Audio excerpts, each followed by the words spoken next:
내 집 한 채만 있다면 평생 안정적인 생활비를 보장해주는 제도가 있습니다. 바로 주택연금인데요. 하지만 막상 가입하려고 하면 어떻게 신청하지? 싶고, 또 만약 연금을 받다가 사망하면 우리 가족이 어떻게 정리해야 하지? 걱정되실 겁니다. 오늘은 주택연금 신청 방법부터 사망 이후 정리 절차, 상속세 계산까지 한 번에 정리해 드리겠습니다. 끝까지 보시면 주택연금의 흐름을 완전히 이해하실 수 있을 거예요. 주택연금 신청 조건과 신청 절차. 주택연금은 한국주택금융공사 HF가 보증하는 제도예요. 가입 조건은 명확합니다. 연령 요건 본인 또는 배우자 중 한 명이 만 55세 이상, 주택 요건 공시가격 12억 원 이하 1주택 또는 합산 공시가격 12억 원 이하 2주택, 2주택일 경우 가입 후 3년 이내에 1주택으로 처분해야 하는 조건이 붙습니다. 대상 주택 아파트, 단독주택, 연립주택, 다세대주택, 심지어 지방자치단체에 등록된 노인복지주택도 가능. 신청 절차는 생각보다 간단합니다. 사전 상담 한국주택금융공사 콜센터 1688-8114나 지역지사를 통해 상담. 신청서 접수 필요 서류 등기부등본, 주민등록등본, 신분증, 배우자 동의서 등. 주택평가 공사에서 주택가격을 평가하여 월 지급액 산정. 계약 체결 및 근저당 설정 집을 담보로 제공하고 공사와 계약 체결. 지급 개시 계약 후 매달 선택한 방식대로 연금 수령. 신청 후 지급까지는 보통 한 달 안팎이 걸립니다. 연금 지급 방식. 신청자가 선택할 수 있는 지급 방식은 다양해요. 종신지급형 평생 매달 일정액 지급. 혼합형 일부는 목돈으로 나머지는 매달 지급. 확정 기간형 특정 기간 동안 만월 지급액을 받되 금액은 더 많음. 즉 상황에 맞게 선택할 수 있다는 점이 장점입니다. 배우자 한 명이 사망하였을 때와 부부 모두 사망하였을 때를 비교. 주택연금을 받다가 가입자가 사망하면 남아있는 배우자가 연금을 그대로 이어받을 수 있습니다. 승계 조건 사망일로부터 6개월 이내에 채무인수 절차 진행. 절차 배우자가 소유권을 승계하고 연금 지급은 기존과 동일하게 계속됨. 필요 서류 가족관계증명서, 기본증명서, 배우자 인감증명서 등. 즉 남은 배우자가 안정적으로 계속 연금을 받을 수 있다는 게 핵심이에요. 부부 모두 사망하면 연금 지급은 종료됩니다. 그 다음 절차는 이렇게 흘러갑니다.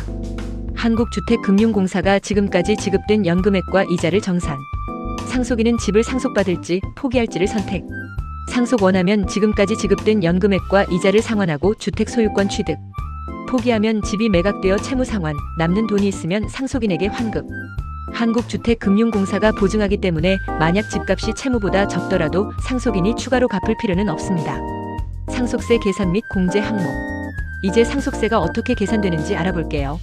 상속세 과세가액 순 상속재산 채무 장래비용 공과금 사전증여재산. 주택연금의 경우 상속재산 주택의 시가 차감 채무 지금까지 받은 연금액이자. 예를 들어 시가 5억 원인 주택이고 받은 연금액과 이자를 합해 1억 5천만 원인 경우 순 상속재산은 3억 5천만 원이 됩니다. 여기에 각종 공제를 적용합니다. 2025년 기준 공제 항목을 알아볼까요? 기초공제 상속인 1인당 1억 원. 일괄 공제 상속인 수와 관계없이 5억 원 기초공제 대신 선택 가능. 배우자 공제 최소 5억 원 법정 상속분 한도까지. 배우자가 실제 상속받은 금액 범위 내에서 공제.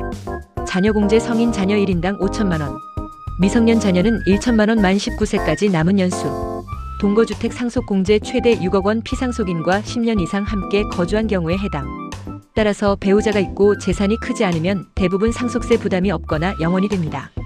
예를 들어 주택시가 5억 원이고 연금 채무가 1억 5천만 원인 경우 순 상속재산은 3억 5천만 원이 되죠. 여기에 상속인 배우자와 자녀 2명이라면 일괄 공제 5억 원을 적용해서 과세표준은 0원이 됩니다. 상속세가 없는 것이죠.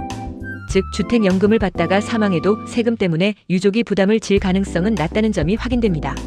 일괄 공제는 상속세 계산할 때 기초공제인당 1억 원 대신 일괄적으로 5억 원을 한 번에 공제받을 수 있는 제도입니다. 즉 상속인이 적은 경우일수록 일괄 공제를 적용하는 게 좋습니다.